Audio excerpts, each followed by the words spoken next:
The discovery of a number of decapitated Roman-era skeletons and other artefacts near Aylesbury in England is fascinating enough, but could these unfortunate bodies have belonged to suspected vampires? The Romans and other classical civilizations, like the ancient Greeks, believed in entities known as strix or strigoi. These mythological beings continued into Slavic folklore as the strizga. Archaeologists working alongside railway workers building the new HS2 high-speed rail link in England unearthed a number of intriguing finds recently. Some 425 burials were unearthed at a Roman cemetery, but it was the manner in which 40 skeletons were discovered that has made me consider a dark possibility. To the Romans, Britannia was a mystical and terrifying place, a land of strange people and rituals and maybe even giants. Therefore, it is not inconceivable that, in the superstitious mind of the Roman conquerors, there were otherworldly entities abound in this far-flung peripheral part of the empire. And it is with that in mind that this bizarre nature of the burials administered to those 40 skeletons comes into sharp focus. Ritual burial was even more significant in the Bronze and Iron Ages, with grave goods attesting to the idea that the dead were going on a journey. It is clear that the people who buried the 40 bodies were keen to ensure that this would not be a return journey. They were found interred with their heads removed and placed between their legs. Anyone with an understanding of folklore will know that this method of burial is one of the methods by which the vampiric strix are allegedly prevented from coming back to the land of the living. Obviously, the HS2 archaeologists, perhaps keen to avoid a sensation in their work on the controversial and hugely expensive new rail link, did not allude to the possibility that this was an effective vampire burial.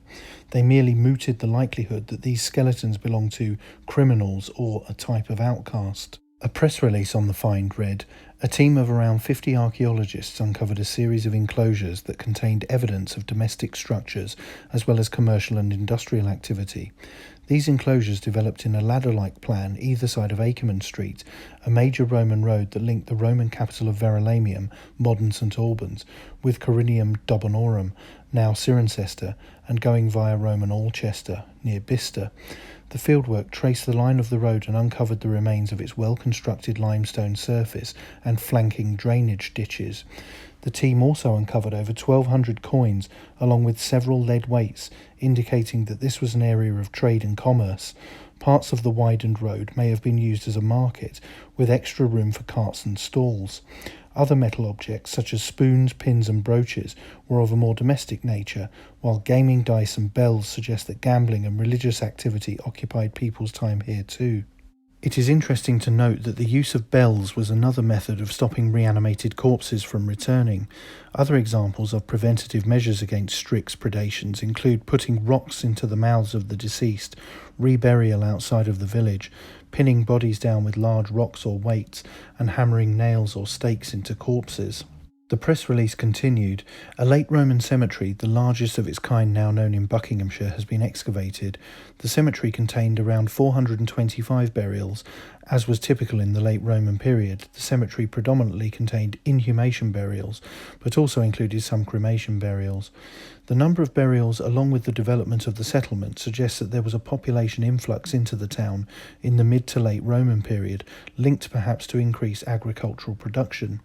There are two separate areas of burials, suggesting the cemetery may have been organised by tribe, family or ethnic grouping. Amongst the buried population at Fleet Marston are a number of decapitated burials, approximately 10% of those buried there. There are several instances of the head being placed between the legs next to the feet. One interpretation of this burial practice is that it could be the burial of criminals or a type of outcast, although decapitation is well known elsewhere and appears to have been a normal, albeit marginal, burial rite during the late Roman period. Richard Brown, senior project manager, said, "The excavation is significant in both enabling a clear characterization of this Roman town, but also a study of many of its inhabitants. Along with several new Roman settlement sites discovered during the HS2 works, it encourages and populates the map of Roman Buckinghamshire." Speaking about the excavations, Helen Wass, head of heritage at HS2 Limited, said, "The HS2 archaeology programme has enabled us to learn more about our rich history in Britain. The large Roman cemetery at Fleet Marston will enable us to gain a detailed insight into the residents of Fleet Marston and the wider Roman British landscape. All human remains uncovered will be treated with dignity, care and respect, and our discoveries will be shared with the community.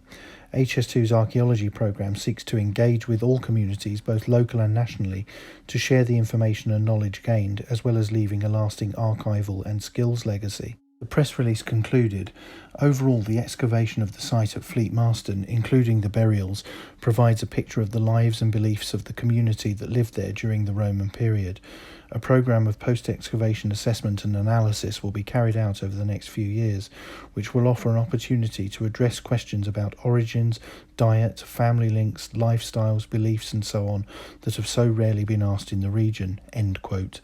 I, for one, look forward to finding the answers to those questions.